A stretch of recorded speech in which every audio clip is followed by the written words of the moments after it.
Chers amis de Sainte Rita, bonjour.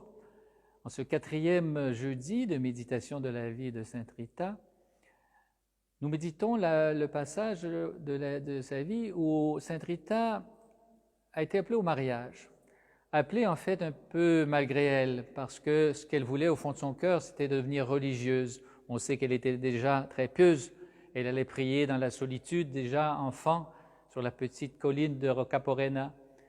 Mais ses parents en avaient décidé autrement, c'est comme ça que ça se passait à l'époque, et elle accepta de bon cœur d'être mariée à Paolo Mancini, un homme qui en fait était plutôt dur, violent de caractère. Et Sainte Rita a réussi quand même à l'amadouer par sa prière, par sa douceur, par sa patience.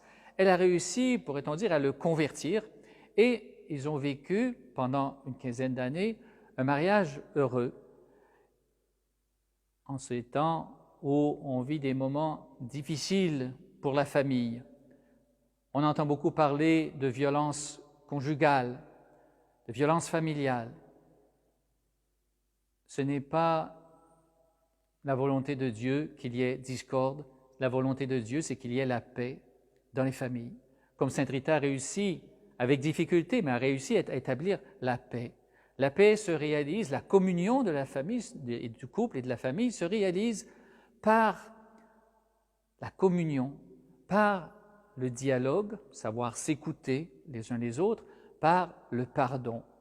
C'est ça que Sainte Rita, les valeurs que Sainte Rita a vécues avec son mari, avec ses enfants aussi. Donc demandons-lui en ces temps troublés pour la famille. On le sait que le pape François a institué cette année comme l'année de la famille. Une année où il faut travailler pour que la famille soit quelque chose de beau et de bon, où il fait bon vivre. Donc demandons à Sainte Rita d'intercéder pour nos familles, et là où il y a des difficultés, qu'elle nous aide à obtenir la paix pour que ce soit vraiment un lieu de communion et d'amour. Je vous souhaite un bon 4e jeudi de Sainte Rita à tous et à toutes.